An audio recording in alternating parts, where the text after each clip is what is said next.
circulación, para ver los tiempos de viajes y todo eso, ¿no? Todas son partes que comprenden un estudio de tráfico, ¿no?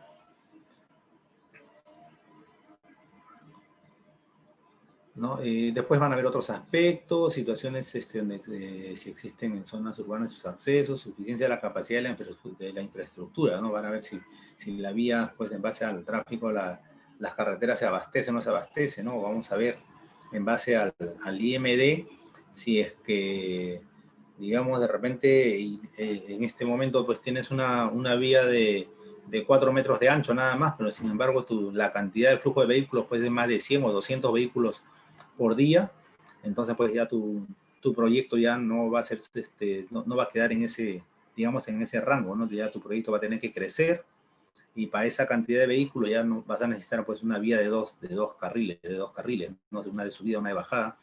Entonces va a crecer la vía, ¿no? Entonces el tráfico es un parámetro muy importante y básicamente para lo que es diseño vial también, ¿no? Si nosotros, si pueden ver, digamos, el manual de diseño vial, el parámetro del IMD, ¿no? El valor del IMD es un factor importante para lo que es tu diseño vial, ¿no? Tanto el ancho, los sobreanchos, las bermas, ¿no? Todo ¿no? Los radios de curvas y todo eso, ¿no? Entonces es muy importante hacer un buen estudio de tráfico, uno para hacer el diseño geométrico y otro pues para hacer el diseño del pavimento. Entonces, este aspecto no hay que dejarlo pasar muy, muy a la ligera, ¿no? El estudio de tráfico es un parámetro, digamos, yo diría que demasiado importante, porque te va a servir pues como uno de los puntos de partida para todo lo que es el diseño, no tanto geométrico como el diseño del pavimento, ¿no? Entonces,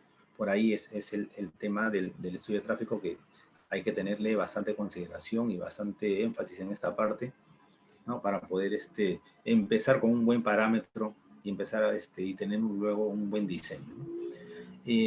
Ya como para más o menos ir terminando, tenemos pues la proyección del tráfico, ¿no? La proyección del tráfico, que esto pues es lo que nos va, lo que a nosotros como diseñadores nos va a servir, ¿no? Como diseñadores, el que quiere diseñar un pavimento le va a servir esto, ¿no? La proyección del tráfico, ¿no? Entonces, si hacemos un estudio del tráfico, esto nos va a dar un tráfico normal, ¿no? Una proyección de tráfico normal, y luego también nos va a tener que dar un tráfico generado o desviado, ¿no? Un tráfico generado. Entonces, estos dos componentes, tanto el tráfico normal como el tráfico generado, te va a dar el tráfico total, ¿no? En algunos proyectos este generado no es muy importante, a veces, o sea, no sube mucho, no es tan incidente, pero en algunos proyectos este tráfico generado sí es regular o fuerte a veces, ¿no? Entonces, hace que te cambie las condiciones iniciales, ¿no? Una cosa es tener el estudio ahorita y qué pasa si, digamos, tú haces tu proyección y el tráfico generado pues es el 30% del tráfico normal, digamos, ¿no? Cuando ya inicia el proyecto, entonces vas a tener un tráfico mucho mayor, ¿no? Ya casi de inicio del proyecto. Entonces hay que tener esas consideraciones para poder hacer la proyección a futuro, ¿no? De cómo va a ser ese comportamiento del tráfico. ¿Okay? Entonces, eso lo vamos a ver más adelante, cómo vamos a aplicar esta parte del tráfico normal o el tráfico generado.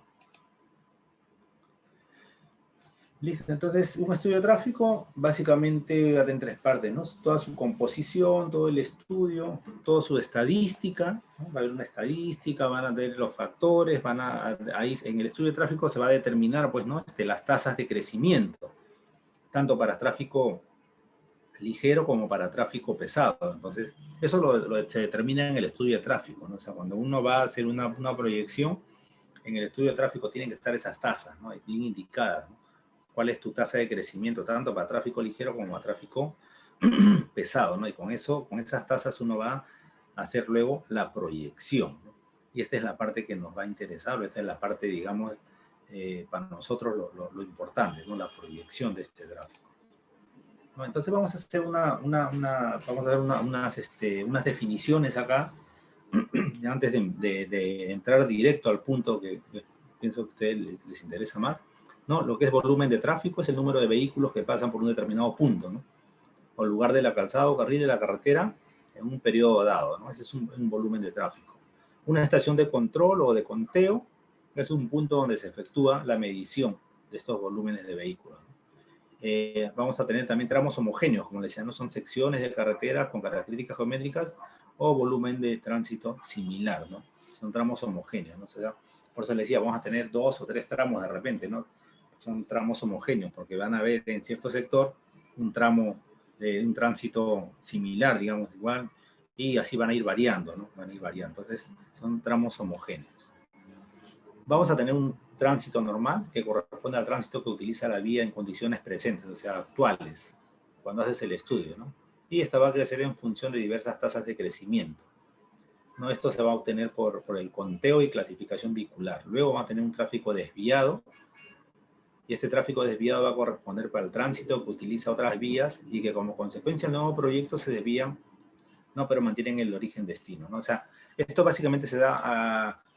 ¿qué puede pasar? Que de repente tienes del punto A a B, puede haber dos accesos, ¿no? Del punto A a B pueden dos accesos. Uno inicialmente, uno puede ser un poco más largo que el otro, pero las condiciones de cada uno no van a ser iguales siempre, ¿no? Entonces, de repente inicialmente los vehículos pueden ir por el lado más largo porque está en mejores condiciones, ¿no? Entonces cuando haces el estudio de tráfico, cuando haces tu conteo, por tu proyecto va a pasar menos vehículos, pero si haces digamos, si tú ubicas tu estación de encuesta de origen-destino, vas a ver que de A a B va a haber un flujo importante, entonces eso te va a dar un indicativo que cuando termines tu proyecto y tu carretera esté en óptimas condiciones, pues mucha gente que se va por la ruta B, digamos, va a tomar la ruta A, ¿no? La que estás haciendo. Entonces ese va a ser un punto de lo que es, no sé, un tema de lo que es el tráfico desviado, la gente va a desviar, ¿no? Entonces es un tráfico desviado. Luego hay un tráfico transferido, también hay un tráfico generado también, ¿no? Entonces, ¿qué pasa? Que a veces hay mucha gente que va por negocios o se mueven como colectivos o como transporte. Entonces, a veces, pues, viendo que hay un proyecto nuevo y una carretera en buenas condiciones, a veces ya su ruta de trabajo la pueden cambiar hacia otro lado, ¿no? Entonces, hace pues es que ese tránsito se transfiera o se genere se genere también nuevo flujo vehicular, ¿no? Porque ya la gente agarra y ve que por esa zona hay bastante flujo, o sea, hay bastante tránsito de pasajeros, entonces eso hace que ingresen más unidades también, ¿no? Para que puedan hacer los servicios y todo eso. Entonces, hay una serie de parámetros que van creciendo acá, ¿no? Se van moviendo y todo en base a un proyecto.